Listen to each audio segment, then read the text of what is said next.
सरकारी नौकरी की तैयारी करने वाले स्टूडेंट्स के लिए एक बहुत अच्छी न्यूज़ है। आपके लिए गुड न्यूज़ है कि इंडियन एयरफोर्स यानी भारतीय वायुसेना ने वैकेंसीज़ निकाली है। तो ये क्या वैकेंसीज़ है, कितनी डिटेल्स है, एक बारी हम डिटेल में इसको जानने की कोशिश करते हैं। तो देखो, इंडियन एयरफोर्स ने 357 वैकेंसीज़ निकाली है।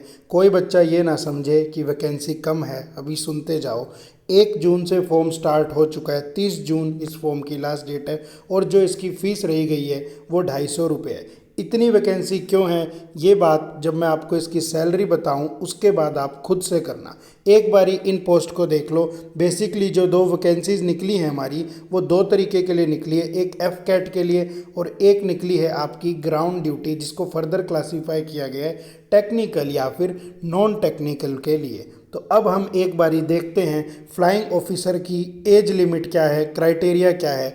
तो भाई जो फ्लाइंग ऑफिसर की एज लिमिट है वो है 20 साल से 24 साल के बीच में आपकी एज होनी चाहिए और आपने किसी भी स्ट्रीम से ग्रेजुएट की हो। आप बीए, बीएससी, बीकॉम, आपने कोई भी स्ट्रीम से ग्रेजुएशन की हो, बस आपके पास 10+2 में फिजिक्स और मैथ्स होना चाहिए। ये वो विंग कमांडर सर अभिनंदन वाली पिक है, बिल्कुल वही पोस्ट है। फ्लाइंग ऑफिसर की एक अच्छी पोस्ट आपके लिए है। दूसरी अगर हम बात करते हैं ग्राउंड ड्यूटी की, तो उसको 2 टुकड़ों में बांटा गया है। एक टेक्निकल है और एक है नॉन टेक्निकल। टेक्निकल में एज लिमिट 20 से 26 साल है और नॉन टेक्निकल में भी एज लिमिट 20 से 26 साल ही है। अब एक बारी हम देखते हैं कुछ और। तो आप देखो, नॉन टेक्निकल में 10+2 में जिन बच्चों के पास फिजिक्स या मैथ्स नहीं था उनके लिए ये नॉन टेक्निकल वाली वैकेंसी है। इसमें क्या है जी, आपकी बैचलर डिग्री होनी चाहिए, किसी भी स्ट्रीम में हो,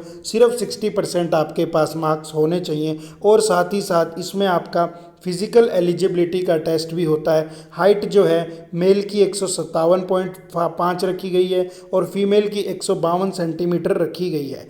और भाई दूसरी आपके लिए जो ग्राउंड ड्यूटी में ही नॉन टेक्निकल में है वो है बैचलर डिग्री हो, बीकॉम में हो, 60% मार्क्स हो और फिजिकल एलिजिबिलिटी और हाइट यही है। तो सभी के लिए एयरफोर्स ने कुछ ना कुछ ज़रूर निकाला है। अब मैं आपको बता देता हूँ सिलेक्शन प्रोसेस की अगर हम बात करते हैं तो देखो, सिलेक्शन प्रोसेस बेसिकली 3 टायर से होकर निकलेगा, टायर 1, टायर 2 और टायर 3। तो जो एक बात तुम्हें और बता देता हूँ, टायर 2 और टायर 3 की कोई बहुत ज़्यादा बर्डन लेने वाली आवश्यकता नहीं है।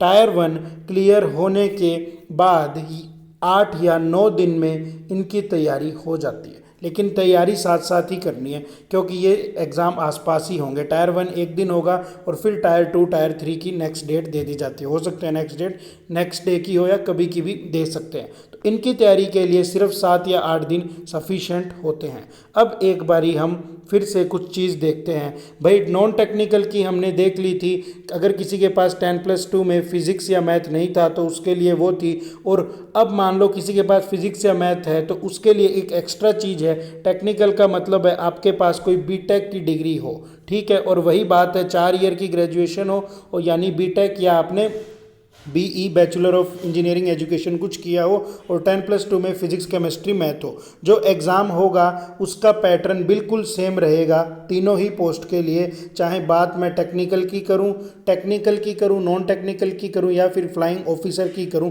बस टेक्निकल में कुछ थोड़ा सा और ऐड हो जाता है इस प्री के अंदर, ये बिल्कुल एग्जैक्टली सेम रहता है। अब जल्दी से एक बारी प्री को देख लो। तो भाई प्री क्या है, बिल्कुल एसएससी वाला है। जनरल अवेयरनेस भी आनी है, ठीक है, वर्बल एबिलिटी इन इंग्लिश यानी इंग्लिश आनी है, क्वांटिटेटिव एप्टीट्यूड आना है, रीजनिंग आनी है और थोड़ा सा मिलिट्री का एप्टीट्यूड टेस्ट आना है। टाइम इन्होंने भर भर के टाइम दिया है, 2 घंटे का टाइम है, 100 क्वेश्चन है, एक क्वेश्चन 3 नंबर का है, 300 नंबर का पेपर है और -1 की नेगेटिव मार्किंग भी है। अब बात कर लेते हैं भाई टेक्निकल के लिए। तो आप सबको पता ही है 300 नंबर का प्री एज इट इज़ रहेगा। टेक्निकल यानी बीटेक के थ्रू अगर आप टेक्निकल पोस्ट फिल करना चाहते हो तो 50 नंबर का यानी कि 50 क्वेश्चंस और 150 नंबर यानी आपका पेपर 450 का हो जाता है जब बात टेक्निकल की आती है, जिसमें ये 50 क्वेश्चन आपकी फील्ड रिलेटेड होते हैं। भाई जो आपने सब्जेक्ट्स पढ़े थे उसके अकॉर्डिंग होते हैं। बहुत ही अच्छी जॉब है और आसानी से जॉब लग भी जाएगी, बस थोड़ी सी मेहनत करनी है। ये नहीं सोचना वैकेंसी कम है या इतनी एग्ज़ाम है, क्योंकि अभी तुम सैलरी सुनोगे तो तुम्हारे होश उड़ जाएंगे। और रिस्पेक्ट लेवल की अगर मैं बात करूं तो मुझे नहीं लगता इंडियन डिफेंस फोर्स में जितनी रिस्पेक्ट मिलती है उसके अलावा आपको कहीं पर और रिस्पेक्ट मिलेगी। अब बात सुनो जी फिज़िकल टेस्ट की, यानी कि टायर 2 की। तो इसका फिज़िकल टेस्ट मैंने कहा था आपको नाम मात्र ही है भाई। 1600 मीटर की रेस लगानी है, 10 मिनट का टाइम है। आंख बंद करके भी 10 मिनट में ये रेस कवर की जा सकती है। 10 पुशअप्स लगानी है, हर कोई लगा सकता है, और 3 चिनअप्स इसके अंदर होती है। तो फिजिकल टेस्ट तो कुछ है ही नहीं, नाम मात्र है। फिर इसकी स्क्रीनिंग होगी, साइकोलॉजिकल टेस्ट होगा। साइकोलॉजिकल टेस्ट वही वाला है जो रेलवे नॉन टेक्निकल में अभी पीछे लोको पायलट के लिए हुआ था। कुछ नहीं होता, बेसिकली कुछ इमेजेस वगैरह दिखाते हैं, उनके रेफरेंस पर आपको जवाब देना होता है। एक अब भाई आप जब एयरफोर्स में जा रहे हो तो आपका एक पायलट सिलेक्शन टेस्ट होगा कंप्यूटर के ऊपर, छोटा सा ही होता है। जैसे डीएल बनाने के लिए जाते हैं तो थोड़े से रोड सेफ्टी नियम चाहिए, उसके लिए टेस्ट होता है। तो जब भाई एयरफोर्स में जा रहे हो तो ये टेस्ट सभी को पास करना जरूरी होता है और बहुत आसानी से हो जाता है। उसके बाद आपका मेडिकल होता है, तब जाके आपको कहीं आपकी वर्दी मिलती है। और अल्टीमेटली अगर मैं बात करूं कैश की, तो इसे मैं छुपा लेता हूं।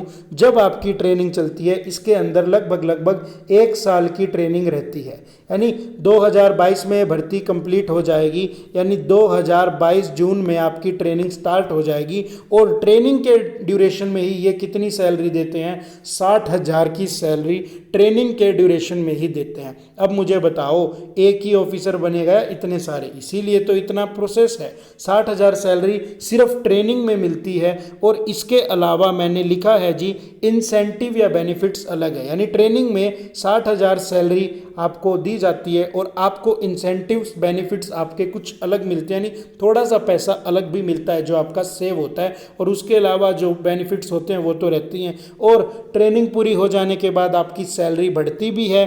और फाइनली यानी कि फ़िलहाल आज की डेट में जो इसके थ्रू लगे ऑफिसर्स हैं उनको 1,80,000 तक पर मंथ सैलरी दी जाती है। 1,80,000 थोड़ी रकम नहीं होती भाई, साल के इतने नहीं बना पाते, लेकिन यहाँ महीने का मिलता है। ये नहीं कह रहा हूँ ट्रेनिंग होते के साथ ही 1,80,000, कहने का मतलब है ट्रेनिंग में 60,000 मिलेंगे, 60,000 प्लस मिलेगा। उसके बाद सैलरी इंक्रीज होते होते आज की डेट में जो पीक सैलरी है वो 1,80,000 है, यानी यहाँ तक तो जाएगी ही जाएगी, इसके अलावा आगे भी बढ़ सकती है। तो जल्दी से फॉर्म फिलअप कर दीजिए। और मैं आपको एक बात और याद दिलवा देता हूँ, DSSSB की भी मैंने वीडियो बनाई थी भाई, फॉर्म शुरू हो चुके हैं, जल्दी से भर दो, बाद में साइट अटक जाएगी। ठीक है, मिलते हैं अगली किसी एग्ज़ाम अपडेट के साथ। और अगर आपने चैनल सब्सक्राइब नहीं किया है तो SK क्लासेस चैनल को, यूट्यूब चैनल को सब्सक्राइब कर लीजिए। Thank you students.